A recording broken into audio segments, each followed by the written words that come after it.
الحمد للہ رب العالمین والعاقبۃ للمتقین والصلاة والسلام علی اشرف الانبیاء والمرسلین۔ احباب گرامی، آج کی جو ہماری حدیث ہے اس کا تعلق حلال اور حرام کے ساتھ ہے، ایسے ہی ہمارے دلوں کے ساتھ ہے، اور دلوں کی امپورٹنس آپ جانتے ہی ہیں کہ دلوں کا معاملہ انتہائی نازک ہوتا ہے۔ دل کو کچھ لگ جائے یا دل غلط جگہ پہ لگ جائے، دونوں صورتوں میں معاملہ انتہائی ڈینجرس ہے۔ تو حضرت نعمان بن بشیر رضی اللہ تعالی عنہ فرماتے ہیں، ہاں یہ بات ذہن میں رہے کہ نعمان بن بشیر رضی اللہ تعالی عنہ یہ پہلے انسان تھے جو نبی علیہ السلام کے ہجرت کرنے کے بعد مدینہ میں مسلمانوں کے ہاں سب سے پہلا جو بچہ پیدا ہوا تھا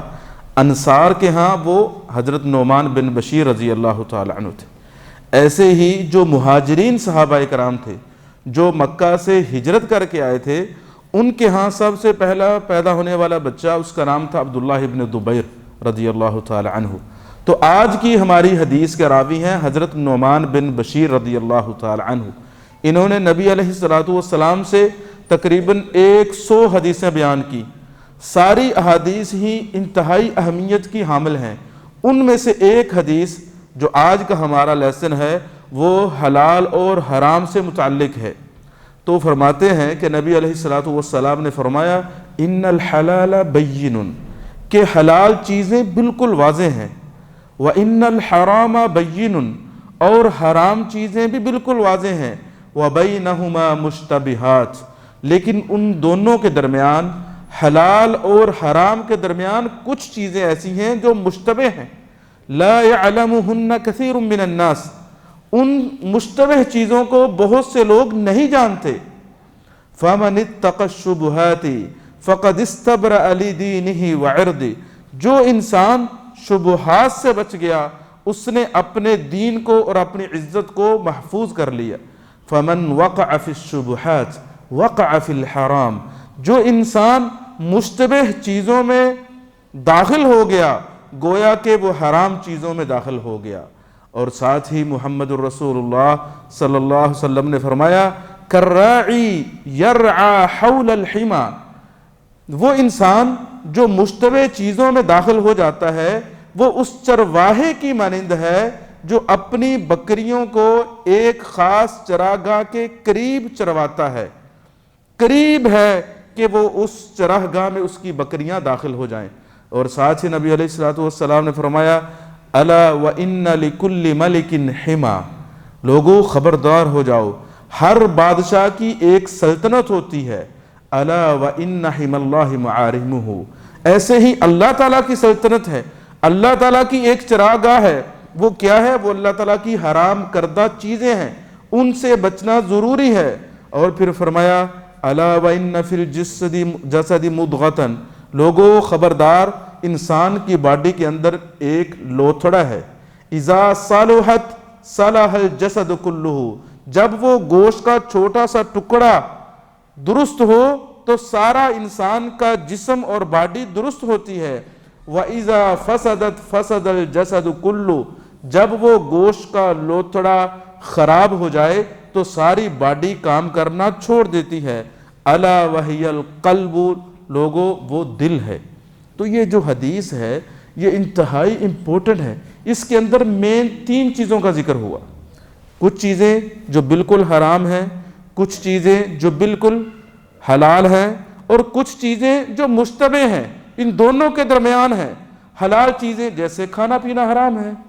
حلال ہے، روٹی حلال ہے، چاول حلال ہے، فوڈ جتنے بھی قسم کے ہیں عام طور پر یہ حلال ہے، آپ کھائیں بالکل، اللہ رب العالمین نے ہمارے لیے پیدا کی۔ اللہ تعالیٰ فرماتے ہیں هو الذی خلق لکم ما فی الارض جمیعا، جو کچھ بھی اس زمین میں ہے رب تعالیٰ نے تمہارے لیے پیدا کیا، تو یہ حلال چیزیں ہیں۔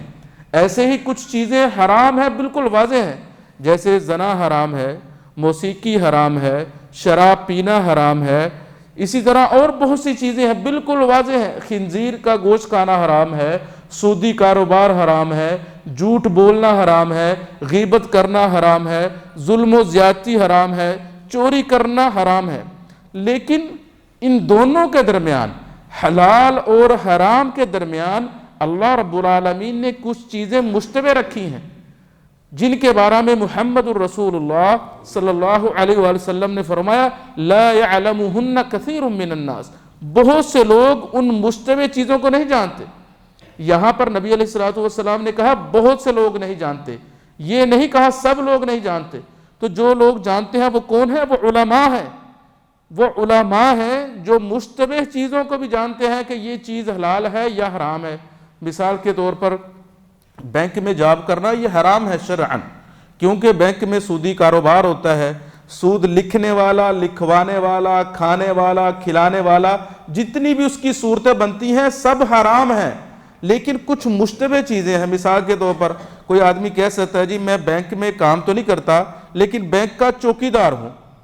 تو جو انسان چوکیداری کر رہا ہے ایسی چیز کی جہاں پر حرام کاروبار ہوتا ہے، قریب ہے کہ کل کو اس کو موقع ملے تو وہ حرام کا ارتکاب کر بیٹھے، تو اس لیے ایسی چیزوں سے بچنا ضروری ہے۔ نبی علیہ السلام نے فرمایا اس چرواہے کی طرح جو اپنی بکریوں کو لے کے کسی خاص چراگاہ کے پاس جاتا ہے،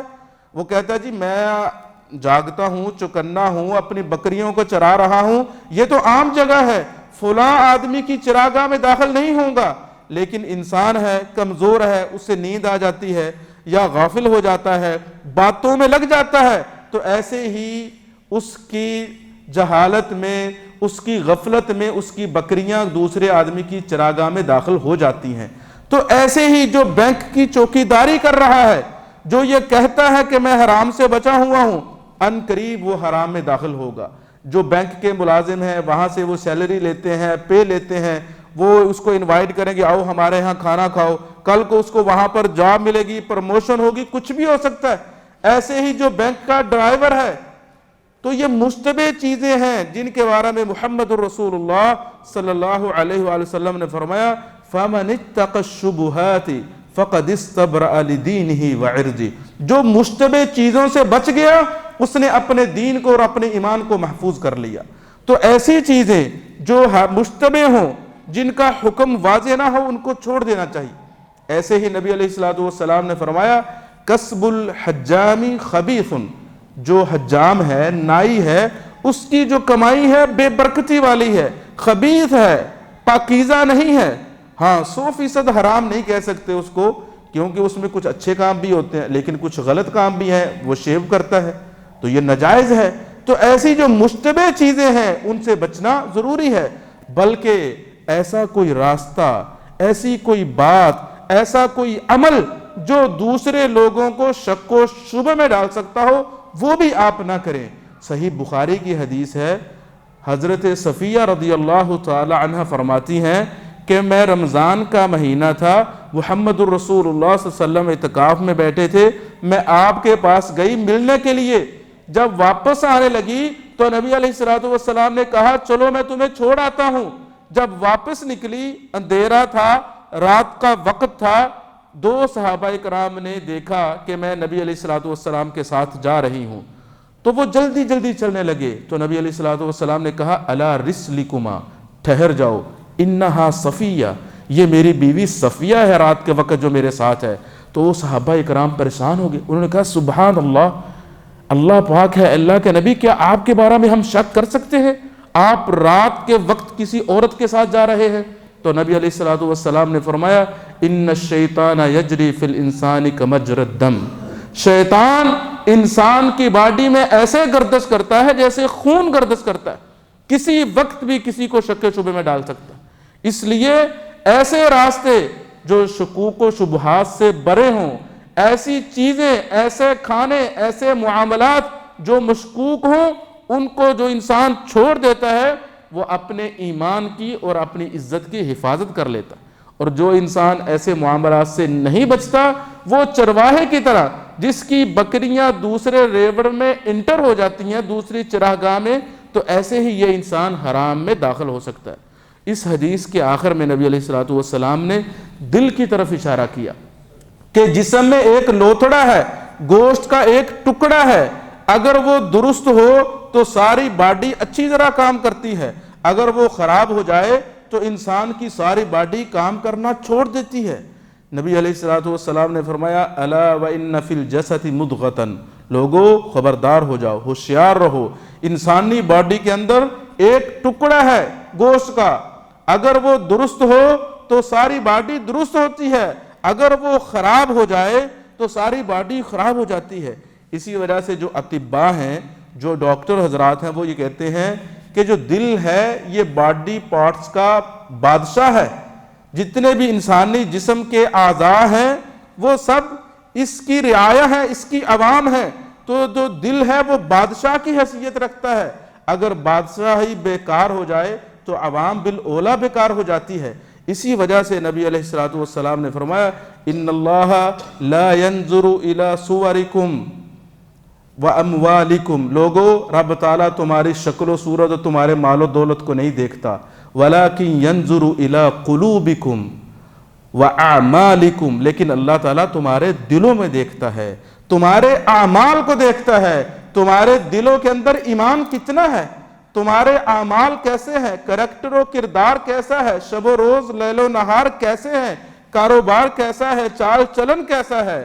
تو دلوں کا معاملہ انتہائی سنگین ہے۔ حدیث میں آتا ہے نبی علیہ السلام نے فرمایا ان قلوب بنی آدم بین اصبعین من اصابع الرحمن، کہ آدم علیہ السلام کے بیٹوں کے دل اللہ رب العالمین کی 2 انگلیوں کے درمیان ہے، وہ جیسے چاہتا ہے ان کو گھماتا ہے۔ تو دلوں کا معاملہ چونکہ انتہائی نازک ہے، اسی وجہ سے نبی علیہ السلام، حالانکہ آپ سید الاولین والآخرین ہیں، امام الانبیاء ہیں، آپ علیہ السلام ہمیشہ یہ دعا کرتے تھے اے اللہ ہمارے دلوں کو اپنی عبادت کی طرف پھیر دے۔ اور قرآن مجید میں بھی یہ دعا ہے ربنا لا تزغ قلوبنا بعد اذ ہدیتنا وہب لنا من لدنک رحمہ، اے اللہ تو نے ہمیں ہدایت دے دی، اس کے بعد ہمارے دلوں کو گمراہی کی طرف مت پھیرنا۔ تو انسان کو اپنے دل کی اصلاح کی کوشش کرنی چاہیے۔ اس کا طریقہ کیا ہے؟ اس کا طریقہ یہی ہے دعا، کثرت کے ساتھ انسان دعا کرے، اچھے کام کرے، اچھے لوگوں کے ساتھ رہے۔ بھائی آپ نے دیکھا ہے کبھی کوئی دیندار آدمی ہو یا کوئی عالم ہو،